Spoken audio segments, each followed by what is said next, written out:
Komunitas belajar dalam satuan pendidikan terdiri dari guru dan tenaga kependidikan yang dibagi ke dalam kelompok-kelompok kecil. Fungsinya agar kegiatan belajar dalam komunitas dapat berjalan lebih kondusif karena dilakukan dalam masing-masing kelompok. Diskusi pun bisa lebih terarah dan fokus kepada masalah di kelas masing-masing.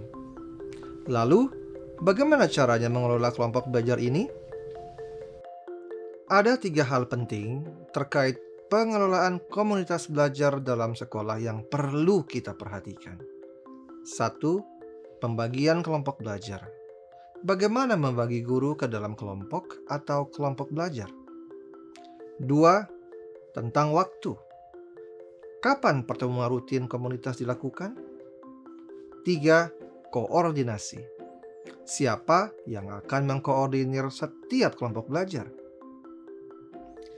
Ketiga poin ini semuanya bersifat fleksibel, diserahkan kepada masing-masing sekolah. Namun, ada prinsip yang harus dipegang. Apa sajakah itu? Mari kita bahas satu persatu. Pertama, tentang pembagian kelompok belajar. Tujuan kita mengelompokkan guru ke dalam kelompok adalah agar mereka bisa saling belajar dan berkolaborasi dalam membuat perencanaan pembelajaran, bahan ajar yang bisa digunakan bersama, serta mengevaluasi dan merefleksikan pembelajaran.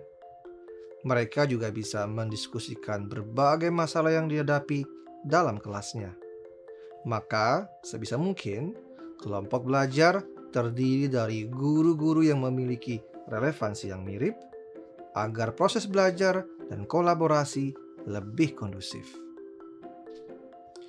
Misal dalam konteks jenjang SMP, SMA, atau SMK. Karena setiap guru adalah guru mata pelajaran, maka bisa kita bentuk kelompok berdasarkan mata pelajarannya. Ada kelompok belajar guru matematika yang terdiri dari guru matematika kelas 10 sampai kelas 12. Ada juga kelompok belajar guru sains yang terdiri dari guru IPA dan IPS yang mengajar di kelas 7 sampai kelas 9. Kemudian kelompok guru bahasa yang terdiri dari seluruh guru yang mengajar bahasa di kelas 10 dan sebagainya.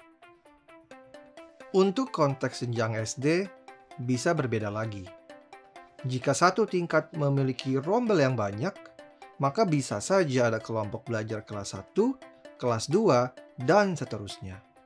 Namun, jika setiap tingkat hanya terdiri dari satu rombel, maka kelompok belajarnya bisa saja ada kelompok kelas rendah yang terdiri dari kelas 1 sampai kelas 3 SD. Dan kelompok kelas tinggi yaitu guru kelas 4 sampai kelas 6 SD. Atau dibentuk kelompok per fase. Kelompok belajar guru fase A, fase B, dan fase C. Sedangkan untuk guru mata pelajaran di SD, seperti guru PJOK, pendidikan agama dan budi pekerti, dan lainnya, menggunakan konsep seperti di jenjang SMP sampai SMA.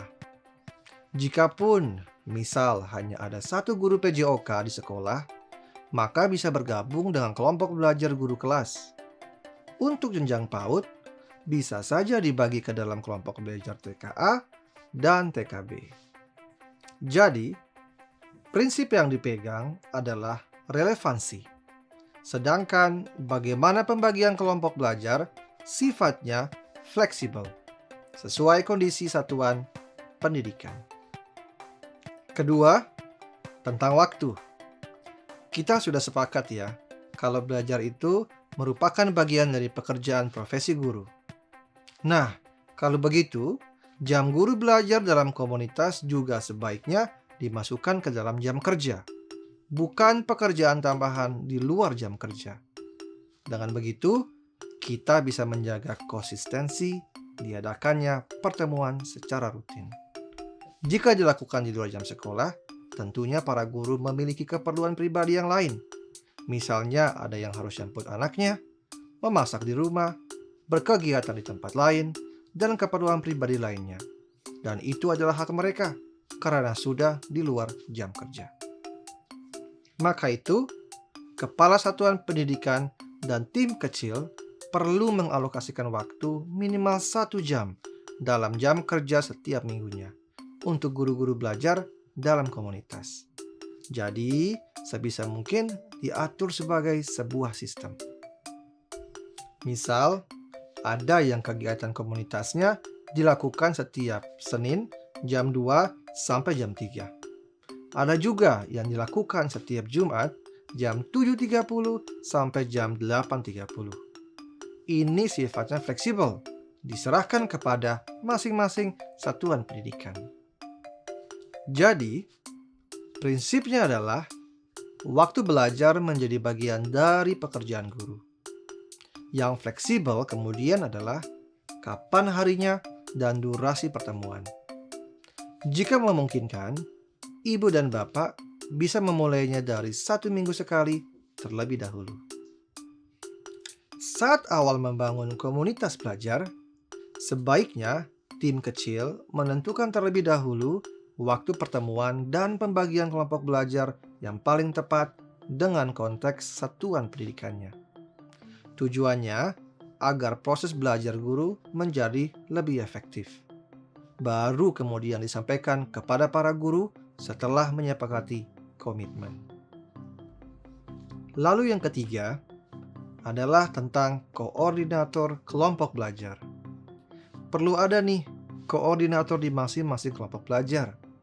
Perannya adalah mengoptimalkan pengalaman belajar guru di kelompoknya masing-masing.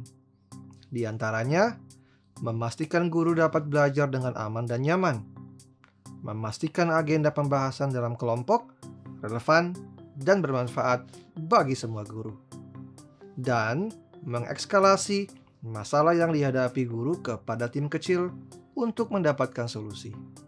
Hal ini juga dilakukan untuk menguatkan dimensi-dimensi kepemimpinan yang saling berbagi dan mendukung. Jadi, tim kecil mendistribusikan peran pemimpin di setiap kelompok belajar. Untuk poin yang ketiga, prinsip yang dipegang adalah adanya kepemimpinan yang saling berbagi dan mendukung. Sedangkan yang fleksibel adalah siapa yang berperan, yaitu semua guru yang memiliki kompetensi mengajar yang baik dan berkeinginan serta berkomitmen untuk belajar terus-menerus. Tidak harus guru yang paling senior atau yang paling tinggi jabatannya atau pangkatnya. Jadi, kurang lebih seperti itu ya pengelolaan saat pertama kali membangun komunitas belajar dalam sekolah. Pertama, tentukan waktu belajar dan harus di jam kerja. Kedua, bentuk kelompok belajar yang memiliki relevansi. Ketiga, tentukan koordinator belajar. Selamat mengelola.